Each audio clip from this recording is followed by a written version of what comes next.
Hello everyone, welcome to my channel. আজকের ভিডিওতে আমরা পড়ব কার্বোহাইড্রেট ডাইজেশন বা শর্করার পরিপাক। এর অর্থ কী? কথাটির অর্থ হলো কার্বোহাইড্রেটকে জটিলতম রূপ থেকে তার সরলতম রূপে নিয়ে আসা। কেন নিয়ে আসা?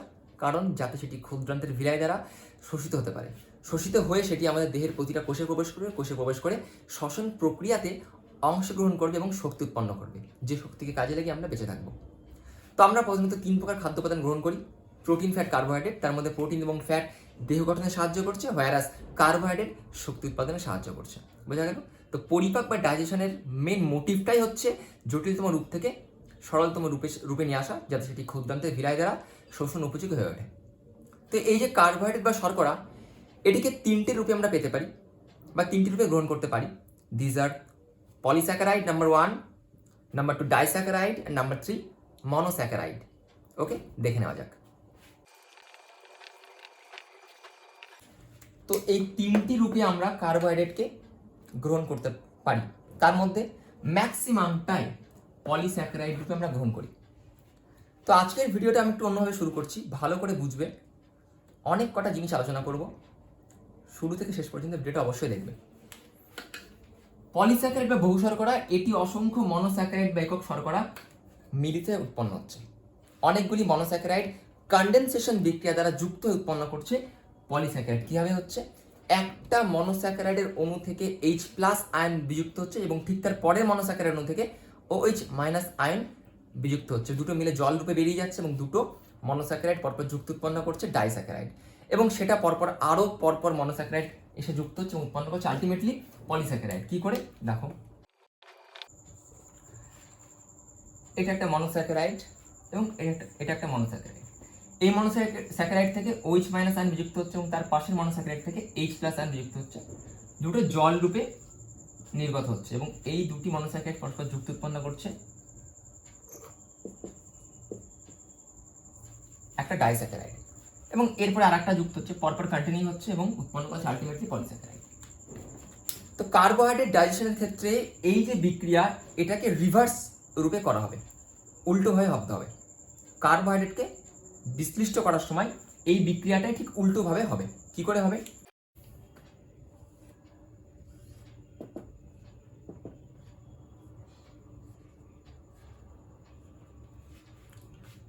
এটা একটা ডাইস্যাকারাইড, তার মানে এখানে দুটো মনোস্যাকারাইড আছে কিন্তু এটা পরস্পর যুক্ত অবস্থায় আছে। তুমি এখানে বাইরে থেকে ওয়াটার অ্যাড করলে, সো এই দুটো মনোস্যাকারাইড বসে এখানে গল্প করছে এবং তুমি এখানে জল যোগ করলে। জল যোগ করার পর কি হলো? এই দুটো মনোস্যাকারাইড আলাদা হয়ে গেল, এরা সেপারেট হয়ে গেল। তো আলটিমেটলি এখানে কি ঘটলো দেখো, এখানটায় তুমি বাইরে থেকে জল যোগ করলে এবং একটা ডাইজেস্টিভ এনজাইম এই জলের থেকে একটা হাইড্রোজেন আয়নকে এই মনোস্যাকারাইডকে দিল, আর একটা OH- আয়নকে এই মনোস্যাকারাইডকে দিল। এর ফলে এরা দুজন সেপারেট হয়ে গেল, হয়ে দুটো ভিন্ন মনোস্যাকারাইড গঠন করলো। কার্বোহাইড্রেটের ডাইজেশনের ক্ষেত্রে এই ঘটনাটাই ঘটানো হচ্ছে, এবং কারা ঘটাচ্ছে? বিভিন্ন প্রকার ডাইজেস্টিভ এনজাইমস এই ঘটনাটা ঘটাচ্ছে। ঠিক আছে, তাহলে এটাকে আমি এবার লিখছি। দেখো, ডাইজেস্টিভ এনজাইম, বুঝতে পারা গেল? এটা ডাইস্যাকারাইড রূপে ছিল, বাইরে থেকে জল যোগ করা হলো, পরিপাককারী উৎসেচকের সাহায্যে এই জলটা বিশ্লিষ্ট হয়ে একটা H+ এঁকে দেবে, দিয়ে উৎপন্ন করবে দুটো সেপারেট মনোস্যাকারাইড। এইভাবে কার্বোহাইড্রেটকে পরিপাচিত বা পরিপাক করা হয় এবং একে বলে হাইড্রোলাইসিস। ঠিক আছে, তো দেখে নেওয়া যাক কার্বোহাইড্রেটের যে 3টে রূপ আছে সেটা কি কি। তো আমাদের ডায়েটারি কার্বোহাইড্রেট এই 3টে রূপে থাকতে পারে: এক পলিস্যাকারাইড, ডাইস্যাকারাইড এবং মনোস্যাকারাইড। পলিস্যাকারাইডের মধ্যে আছে কি কি? Starch, glycogen, cellulose. ডাইস্যাকারাইডের মধ্যে আছে মাল্টোজ, সুক্রোজ, ল্যাকটোজ, এবং মনোস্যাকারাইডের মধ্যে আছে গ্লুকোজ, ফ্রুক্টোজ, গ্যালাক্টোজ। ওকে, তো আমাদের যে ডায়েটারি কার্বোহাইড্রেট তার মধ্যে ম্যাক্সিমামটাই আমরা অ্যাজ স্টার্চ আমরা গ্রহণ করি। কি রূপে গ্রহণ করি? স্টার্চ রূপে। স্টার্চের স্ট্রাকচারটা এবার দেখে নাও। তো এটা হচ্ছে একটা স্টার্চ। স্টার্চ অনেকগুলি মনোস্যাকারাইড দ্বারা গঠিত। এটা একটা মনোস্যাকারাইড, এটা একটা মনোস্যাকারাইড, এটা একটা মনোস্যাকারাইড, এরকম করে অনেকগুলি মনোস্যাকারাইড মিলে গঠিত হচ্ছে একটা স্টার্চ। স্টার্চ যে কিনা নিজে একটা পলিস্যাকারাইড, ঠিক আছে। এবং আমাদের ম্যাক্সিমাম খাবারটাই কিন্তু কার্বোহাইড্রেট যেটা খাচ্ছি তার ম্যাক্সিমামটা কিন্তু স্টার্চ রূপে আমরা গ্রহণ করছি। এটা উদ্ভিজ্জ শর্করা, গ্লাইকোজেন, এটাকে অনেক সময় অ্যানিমাল স্টার্চও বলা থাকে, কারণ এটা নন ভেজ খাবারের মধ্যে গ্লাইকোজেনটা আমরা পাই, গ্লুকোজের লম্বা চেইন এটা, ঠিক আছে। যাই হোক, তো স্টার্চে আসা যাক। স্টার্চের মধ্যে আবার দুরকম গঠন দেখতে পাওয়া যায়। একটা দেখো, একটা হচ্ছে আনব্রাঞ্চড পলিস্যাকারাইড, এর কোনো শাখা প্রশাখা নেই, সিঙ্গেল জাস্ট চেইন, এটাকে বলা হচ্ছে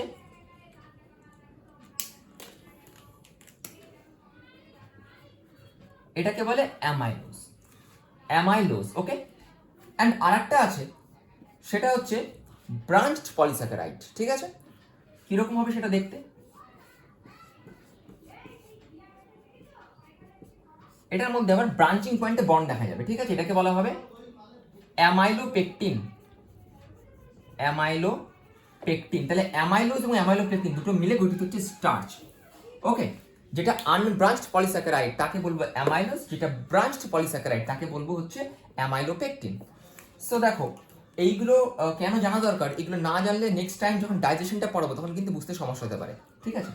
এখন দেখো, অ্যামাইলোজের মধ্যে যে বন্ডগুলো আছে, এই যে বন্ডগুলো, এইগুলোকে বলা হবে আলফা 1,4 গ্লাইকোসাইড বা glycosidic bond, okay. And branching পয়েন্টে যে বন্ডগুলো আছে অ্যামাইলোপেকটিনের মধ্যে, সেই বন্ডগুলোকে বলা হবে আলফা 1,6 গ্লাইকোসাইডিক বন্ড, ওকে। তো এই যে স্টার্চের তাহলে দুটি অংশ পেলাম, অ্যামাইলোজ এবং অ্যামাইলোপেকটিন। অ্যামাইলোজের মধ্যে যে বন্ডগুলো আলফা 1,4 গ্লাইকোসাইডিক বন্ড, এবং অ্যামাইলোপেকটিনের মধ্যে যে ব্রাঞ্চিং পয়েন্টে যে বন্ডগুলো তাকে বলবো হচ্ছে আলফা 1,6 গ্লাইকোসাইডিক বন্ড। এমনকি এর মধ্যেও আলফা 1,4 গ্লাইকোসাইডিক বন্ড আছে, যেগুলো এই যে বন্ডগুলো দেখছো এগুলোকে বলা হচ্ছে আলফা 1,4 গ্লাইকোসাইডিক বন্ড। তো এখন আমাদের পরিপাকটা শুরু করতে হবে। দেখো, খাবারটা আমরা গ্রহণ করলাম, প্রথমে গেল কোথায়, পরিপাক নালীর প্রথম অংশ অর্থাৎ মুখবিবরে। মুখবিবরের মধ্যে খাবারটা যখন গেল, স্টার্চটা যখন গেল, তার উপর একমাত্র একটা এনজাইমই কাজ করবে। মুখবিবরে খাবার যাওয়ার পর আমাদের লালা গ্রন্থি থেকে 3 জোড়া লালা গ্রন্থি আছে, সেখান থেকে লালারস খরিত হয়। লালারসের মধ্যে উপস্থিত শর্করা পরিপাককারী এনজাইমটির নাম টায়ালিন, ওকে, বা স্যালাইভারি অ্যামাইলেজ বা আলফা অ্যামাইলেজ। এই টায়ালিন একটা নির্দিষ্ট পিএইচ মাধ্যমে কাজ করে, যার মান 6.8, 6 to 7 লেখা থাকে অনেক জায়গায়, বাট স্পেসিফিক্যালি যদি আমি বলি তাহলে বলবো 6.8। এই পিএইচ মাধ্যমে আলফা অ্যামাইলেজ বা স্যালাইভারি অ্যামাইলেজ বা টায়ালিন সব থেকে ভালো কাজ করতে পারে। ইনফ্যাক্ট এটাকে অ্যাক্টিভ করে কি একটা ক্লোরাইড মাইনাস আয়ন, ওকে। ক্লোরাইড মাইনাস আয়নের উপস্থিতিতে টায়ালিনের কার্যকারিতা বেড়ে যায় বা টায়ালিন অ্যাক্টিভ হয় ক্লোরাইড মাইনাস আয়নের উপস্থিতিতে, এবং টায়ালিনের অপটিমাম পিএইচ 6.8। এখন টায়ালিন স্টার্চ বা সেদ্ধ শ্বেতসারের উপর শুধুমাত্র কাজ করবে, বয়েলড স্টার্চের উপর কাজ করবে। দেখো, টায়ালিন শুধুমাত্র কাজ করবে কার উপর, বয়েলড স্টার্চের উপর। তাহলে কি হচ্ছে দেখো, স্টার্চ এরপর কাজ করছে টায়ালিন, টায়ালিন কিসে কনভার্ট করছে, maltose, maltotriose, isomaltose, alpha limit dextrin. Maltose, maltotriose, isomaltose, alpha limit dextrin. Alpha limit dextrin হচ্ছে পলিস্যাকারাইডের শর্ট চেইন, ঠিক আছে। তো দেখে নাও, আমি এটা লিখছি। তাহলে টায়ালিন এনজাইমটা স্টার্চের মধ্যে যে আলফা 1,4 গ্লাইকোসাইডিক বন্ড যেটা আমি দেখালাম একটু আগে, সেই বন্ডগুলোকে ভেঙে দিচ্ছে। টায়ালিন কিন্তু আলফা 1,6 গ্লাইকোসাইডিক বন্ডকে ভাঙতে পারবে না, ওকে। শুধুমাত্র আলফা 1,4 গ্লাইকোসাইডিক বন্ডকে ভাঙবে এবং ভেঙে সেদ্ধ শ্বেতসার বা বয়েলড স্টার্চ যেটা আছে, ঠিক আছে, বয়েলড স্টার্চ যেটা আছে সেটাকে ভেঙে ও কিসে পরিণত করবে, মল্টোজ, মল্টোট্রায়োজ, আইসোমল্টোজ এবং আলফা লিমিট ডেক্সট্রিন। এখন দেখো, খাবারটা কিন্তু মুখের ভেতর বেশিক্ষণ স্টে করে না, আমরা খাবারটা একটু চেবানোর সাথে সাথে কিন্তু আমরা খাবারটা গিলে ফেলি। তাহলে সময়টা খুব কম পাই মুখের মধ্যে টায়ালিনের সঙ্গে স্টার্চকে বিক্রিয়া করতে। তো হার্ডলি 5% স্টার্চ বা সেদ্ধ শ্বেতসার কিন্তু টায়ালিনের দ্বারা পরিপাচিত হতে পারবে। বাকি কিন্তু পারবে না। অ্যাজ ইট ইজ বাকিটা যেরকম আছে সেরকম অবস্থাতে কিন্তু সেটা আমাদের স্টমাকে প্রবেশ করবে। বুঝতে পারা গেল? মাত্র খুব বেশি হলে 5% সেদ্ধ শ্বেতসারই কিন্তু পরিপাচিত হয়ে এই রূপগুলোতে আসতে পারছে। বুঝতে পারা গেল? এবং এই বিক্রিয়াটা পুরোটা কোথায় ঘটলো? পুরোটা ঘটলো হচ্ছে আমাদের বাকল ক্যাভিটি এর মধ্যে, অর্থাৎ মুখ বিবরের মধ্যে এই সম্পূর্ণ বিক্রিয়াটা ঘটলো। এখন এই খাবারটা প্লাস এর সঙ্গে বাকি যেটা আছে বাকি স্টার্চ প্লাস ধরো তুমি কিছু মনোস্যাকারাইড খেয়েছো, কিছু ডাইস্যাকারাইড খেয়েছো, সেগুলো অ্যাজ ইট ইজ যেরকম ছিল সেরকম অবস্থাতেই থাকবে। ঠিক আছে, তাহলে এখানে কি থাকবে? মনোস্যাকারাইড, ডাইস্যাকারাইড, বাদ বাকি স্টার্চ এবং 5% মতো পরিপাচিত স্টার্চ, যেটা কিনা সবটা মিলে যাবে কোথায়? সবটা মিলে যাবে হচ্ছে আমাদের স্টমাকে। ঠিক আছে, সবটা মিলে প্রবেশ করবে স্টমাকে। ওকে, দেখে নেওয়া যাক নেক্সট অংশটা। তো ধরে নাও খাবারটা এবার স্টমাকের মধ্যে প্রবেশ করেছে। ঠিক আছে, জাস্ট বোঝার জন্য এটা মোটামুটি এঁকেছি। দেখো, স্টমাকের মধ্যে খাবারটা প্রবেশ করেছে। এখন টায়ালিনের অপটিমাম পিএইচ কত বলেছি? 6.8। কিন্তু পাকস্থলীর ভেতর খাবার পৌঁছানোর সাথে সাথে পাকস্থলীর যে গ্যাস্ট্রিক গ্রন্থি যেটা আছে সেখান থেকে HCl সিক্রেশন হচ্ছে। এই HClটা পাকস্থলীর যে পিএইচ সেটাকে কমিয়ে 4-এর কাছাকাছি নিয়ে চলে আসছে বা 4-এর নিচে নিয়ে চলে আসছে। তাহলে কাজেই টায়ালিন কিন্তু এখানে কাজ করতে পারবে না। এবং পাকস্থলী থেকে পাকস্থলী কোনো প্রকার শর্করা পরিপাককারী উৎসেচক ক্ষরণ করে না। কাজে পাকস্থলীর ভেতর কিন্তু কোনো প্রকার শর্করার পরিপাক হবে না। অ্যাজ ইট ইজ যেরকমভাবে এসেছিল অ্যাজ ইট ইজ সেরকমভাবে এরা লিভ করবে। এখান থেকে লিভ করে কোথায় যাবে? ক্ষুদ্রান্তে। কিন্তু এখানে একটা টুইস্ট আছে। কীরকম টুইস্ট? পাকস্থলীর ভেতর খাবার যখন পৌঁছাচ্ছে তখন খাবারের সঙ্গে কিন্তু টায়ালিন মিশ্রিত অবস্থায় রয়েছে এবং টায়ালিন কিন্তু তার কাজ থামায়নি, তার কাজ টায়ালিন করতেই থাকছে। বা স্যালাভারি অ্যামাইলেজ যেটা আছে সেটা কিন্তু তার কাজ, অর্থাৎ সেদ্ধ শ্বেতসারকে পরিপাচিত করতে থাকছে। কতক্ষণ করবে? যতক্ষণ না পর্যন্ত পিএইচটা কমে 4-এর নিচে পৌঁছাবে ততক্ষণ পর্যন্ত টায়ালিনের কার্যকারিতা পাকস্থলীর মধ্যে চলতে থাকবে। বুঝতে পারা গেল? প্লাস HCl যেটা আছে সেই HClটা কিছু পরিমাণ স্টার্চকে, স্পেশালি সুক্রোজকে হাইড্রোলাইজ করবে। তো পাকস্থলীর মধ্যে পাকস্থলী নিজে কোনো এনজাইম ক্ষরণ না করলেও যখন পাকস্থলী থেকে খাবারটা লিভ করবে তখন নিয়ারলি 30% টু 40% স্টার্চ কিন্তু ডাইজেস্টেড হয়ে গেছে। এটা বুঝতে হবে ভালো করে। ঠিক আছে, আমি মুখের থেকে যখন খাবারটাকে বার করলাম, মানে খাদ্যনালীর মাধ্যমে যখন পাকস্থলীর মধ্যে নিয়ে আসছি, মাত্র 5% পরিপাচিত হয়েছে। কিন্তু পাকস্থলী থেকে যখন খাবারটা বাইরে বেরোচ্ছে মিনস পাকস্থলী থেকে খাবারটা যখন জিওডিনামে আসছে তখন কিন্তু 30-40% মতো কিন্তু 30-40% কিন্তু সেটা পরিপাচিত হতে পারছে। বুঝতে পারা গেল এই পর্যন্ত? তাহলে খাবারটা পাকস্থলী থেকে যখন বেরিয়ে জিওডিনামে আসে তখন অলরেডি কিন্তু 30-40% কিন্তু স্টার্চ, মল্টোজ, মল্টোট্রায়োজ, আইসোমল্টোজ ইত্যাদি রূপে কিন্তু চলে এসেছে অলরেডি। দেন তাহলে এর সঙ্গে কি থাকলো? এর সঙ্গে বাকি যে স্টার্চ সেটা থাকলো, বাকি starch plus as usual disaccharide, monosaccharide যেগুলো তুমি খেয়েছিলে। সাপোজ তুমি চিনি খেয়েছিলে, ঠিক আছে, তার মধ্যে ফ্রুক্টোজ রয়েছে, ঠিক আছে, কেন সুগার যেটাকে বলে ফ্রুক্টোজ সেটা রয়েছে। ঠিক আছে, তাহলে এর মধ্যে কি বাকি যেটুকু থাকলো, ঠিক আছে, বাকি মনোস্যাকারাইড, ডাইস্যাকারাইড যেটা সেটা অ্যাজ ইট ইজ যেরকম আছে সেরকম অবস্থায় রয়ে গেছে।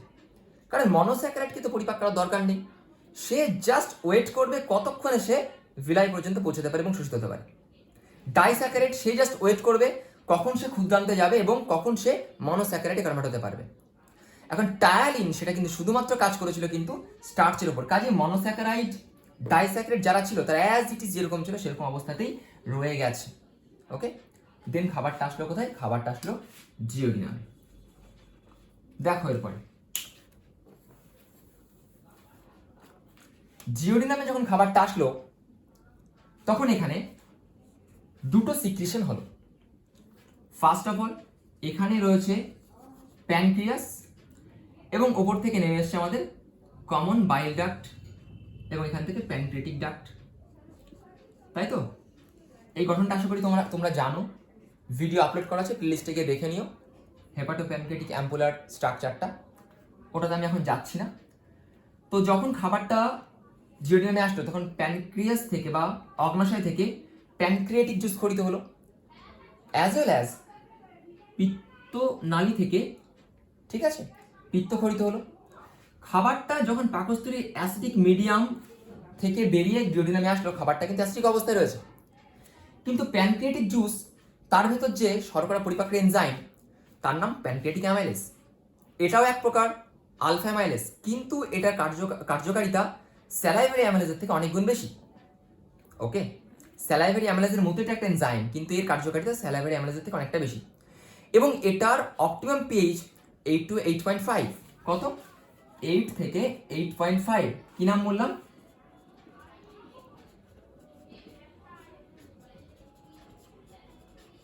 Pancreatic amylase.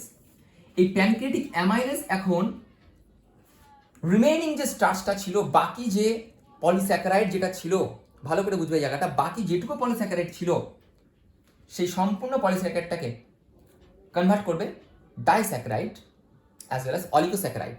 ঠিক আছে, কিসে কনভার্ট করবে? মল্টোজ, আইসোমল্টোজ,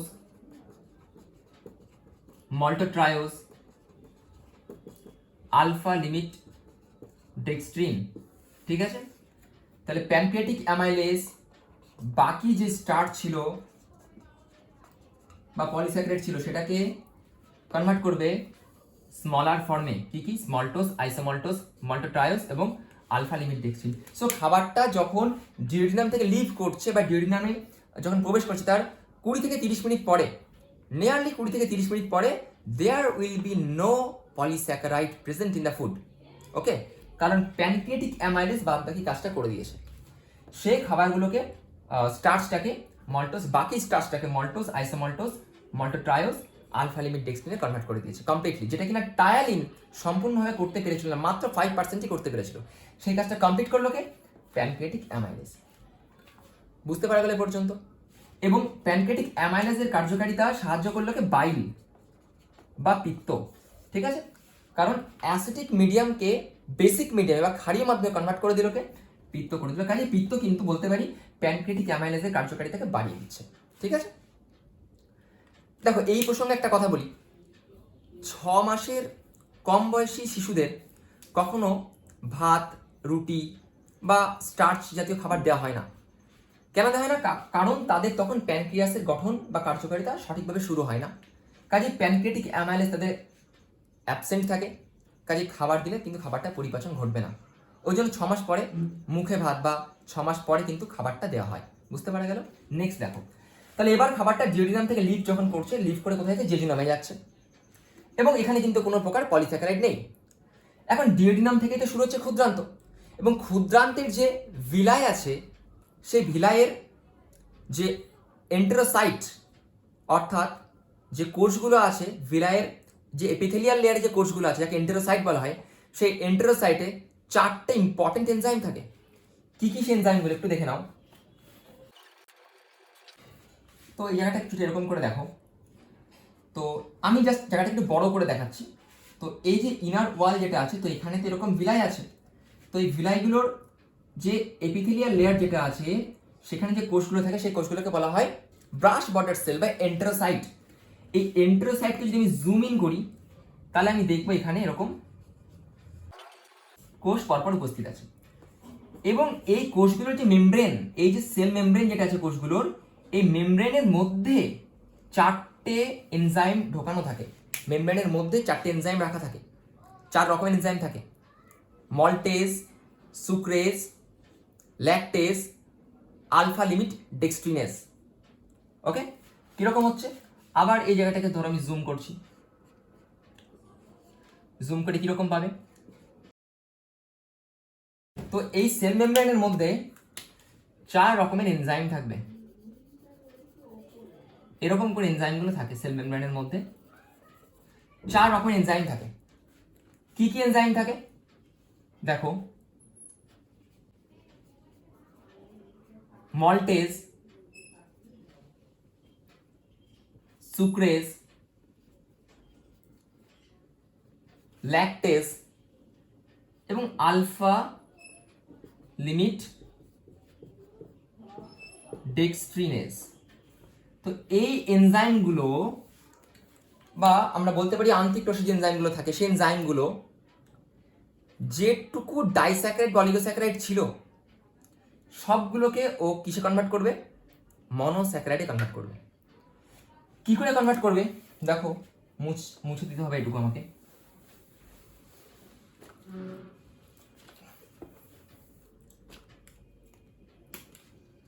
মল্টেজ কাজ করবে কার উপর?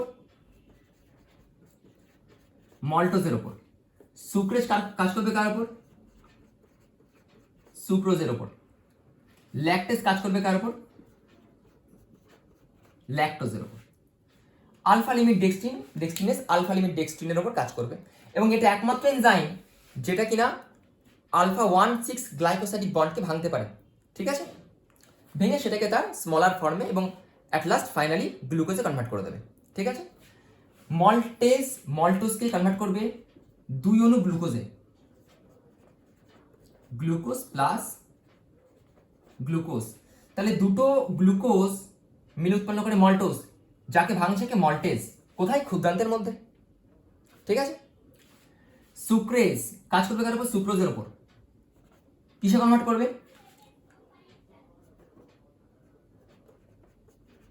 Fructose plus glucose. ল্যাকটেজ কাজ করবে কার উপর? ল্যাকটোজের উপর। ল্যাকটোজকে ভেঙে কিসে কনভার্ট করবে? Glucose plus galactose. তো যখন খাবারটা জেজুনাম লিভ করবে, বা বলতে পারি যখন আপার জেজুনাম থেকে লোয়ার জেজুনাম বা মিডিল জেজুনামে নামবে, তখন কিন্তু completely there will be no disaccharide আর অলিগোস্যাকারাইড। ওখানে কিন্তু সবটাই থাকবে কি? মনোস্যাকারাইড ফর্মে চলে আসবে। বুঝতে পারা গেল? তো এই হলো কার্বোহাইড্রেট ডাইজেশন। এনজাইমগুলো ছিল কোথায়? ব্রাশ বর্ডার বা এন্টেরোসাইট কোষের যে কোষ পর্দার মধ্যে ছিল কোষগুলো, এনজাইমগুলো। Maltase, sucrase, lactase, alpha limit dextrinase. এরা maltose, sucrose, lactose, alpha limit dextrin এদের উপর কাজ করে কিছু কনভার্ট করছে স্মলেস্ট পসিবল ফর্মে গ্লুকোজ এবং গ্লুকোজে, ফ্রুক্টোজ, গ্লুকোজ গ্যালাক্টোজ।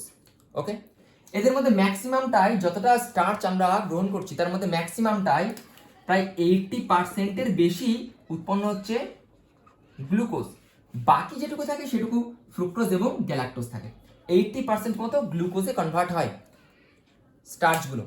ঠিক আছে, অ্যান্ড দেন এই যে মনোস্যাকারাইড যেগুলো পেলাম, এগুলো ক্ষুদ্রান্তের ভিলাই যেটা আছে, ভিলাই দ্বারা শোষিত হবে। অ্যাবজর্পশন সেটা আমি নেক্সট ভিডিওতে করবো। একটা ভিডিওতে করলে ভিডিওটা অনেকটা লং হয়ে যাবে। তো আজকে জাস্ট ডাইজেশন পর্যন্তই করাচ্ছি, নেক্সট ভিডিও আমি অ্যাবজর্পশন আনবো। তো এই হচ্ছে আমাদের কার্বোহাইড্রেট পরিপাক। ভিডিওটি যদি ভালো লেগে থাকে তাহলে লাইক করো, শেয়ার করো, যাতে আরও অনেকে দেখতে পারে। চ্যানেলটা অবভিয়াসলি সাবস্ক্রাইব করো, এবং প্লেলিস্টে গিয়ে ডাইজেস্টিভ সিস্টেমের ওপর আরও কিছু ভিডিও আছে, সেগুলো তোমরা দেখতে পারো। নেক্সট কোন ভিডিও আগে আনলে তোমাদের সুবিধা সেটা কমেন্ট করে জানাতে পারো। আজকের ভিডিও এই পর্যন্তই, দেখা হচ্ছে পরবর্তী ভিডিওতে।